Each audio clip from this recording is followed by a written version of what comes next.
What's up, YouTube? This is Too Raw for TV. So before I get into this video, I want to give a big shout out to the brother Billy Like Jr. for the $3 donation via the PayPal. He leaves a note saying, "My brother, hope you're doing well."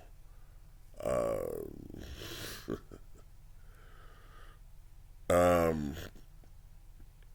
not going to read the other part of your note out loud, but yeah, it's a lot of interesting takes over there on that other platform. I know you're talking about. But anyway, much respect to you for showing love to the channel. Alright, this is just what I'm just gonna say this right quick, man. Nikola Jokic is one of the all-time great players. I don't know why people think that I hate this guy. I already have him as like a top 15 all-time center. I know some people have him rated higher than that. But this is my issue with him and my issue with people. We can't pick and choose who we anoint as all-time greats just off of sheer production and numbers, but other players, we have a higher expectation for them. Even when, from a historical standpoint, you could argue other players are lesser.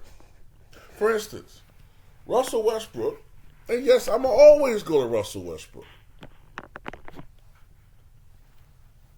was the first player to average a triple-double for an entire season in 55 years. Then he went on to do it 4 times in his career, including, I believe, 3 consecutive seasons. However, when it comes to that, a lot of people said, well, he was stat padding. It didn't come naturally. It didn't come organic. Even though, if you watch Russell Westbrook play, when he has the ball in his hands, it does come naturally. It's funny because he has some of the quickest triple-doubles we've seen, rather than a guy that's just staying in the game deep in the fourth quarter, messing up the rhythm of the game, forcing passes or forcing scoring like a certain kid from Akron. But anyway, that was the knock on Russ. Okay, you're putting up numbers, but you're not winning. Okay, that's a fine critique. I do the same thing with James Harden because I say, hey, we need to be fair. James Harden puts up numbers, putting up big numbers, but where's the winning? Where's the championships? Where's the deep playoff runs? But now, it's been long enough. This is Luka's 8th season. We need to see and demand the same things. It cannot be that a Luka Doncic or Nikola Jokic can just put up numbers and that's good enough. And I don't want to hear anything about his team now. The Denver Nuggets, last I checked, had the best record in the Western Conference. So it's suffice to say, they're at least good enough to make it to the NBA Finals. So if they make it to the Finals, I'll shut the hell up about it. Even going to the Finals is good enough to me. But if they get knocked out in the first round, or Nikola Jokic, underperforms, like he has been in recent years, something, well, I can't even say he underperforms, but in some sense he does. Because in games where he needs, the stats look great, but a great player oftentimes has to elevate his game during the postseason. Most great players elevates their games, whereas Jokic is kind of playing at the same great level, but not elevating his game. But anyway, that's another video for another day. If they get knocked out in the first and second round, I'm sorry, but I'm going to start criticizing this dude real hard. And people could take up for him and all that, whatever. At the end of the day, if he does win a 3rd consecutive MVP, that is something that only 2 players in the history of the game have done. That would be Bill Russell and Larry Bird. And all those players have won multiple championships. Multiple championships. When you think of every player who's won at least 3 MVPs, 3 They're all-time greats. Even Moses Malone, who has 3 MVPs, won a championship in Philly, right? Let me see. Wilt Chamberlain, the much maligned Wilt Chamberlain, 2 championships. Michael Jordan, 5 MVPs, 6 championships. I'm trying to think of all the players that got at least 3 MVPs, at least in the NBA. Is that it? That might be the short list. I'm trying to think if I'm forgetting anybody.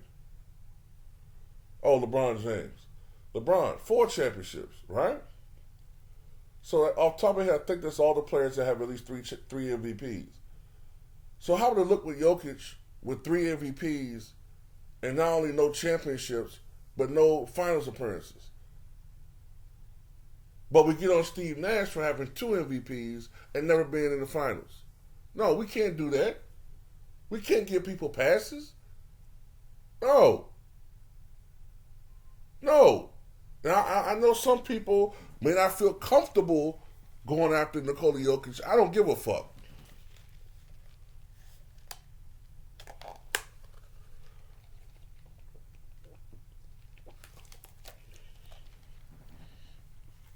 I'm not scared of his fans.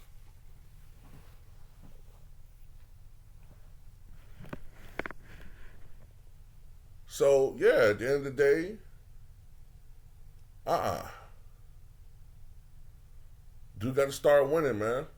Now Luka Doncic, I can give him a couple more years because he's still younger. But nope. All the other, and even without the MVPs, all the other all-time greats, man, that are considered the best this and the best that, they all won championships in their careers. And the ones that didn't, unless they had a legitimate excuse, like a bad team, like Dominique Wilkins, for the most part, it's a knock on them. Charles Barkley, who has 1 MVP, he should have won. He should have won.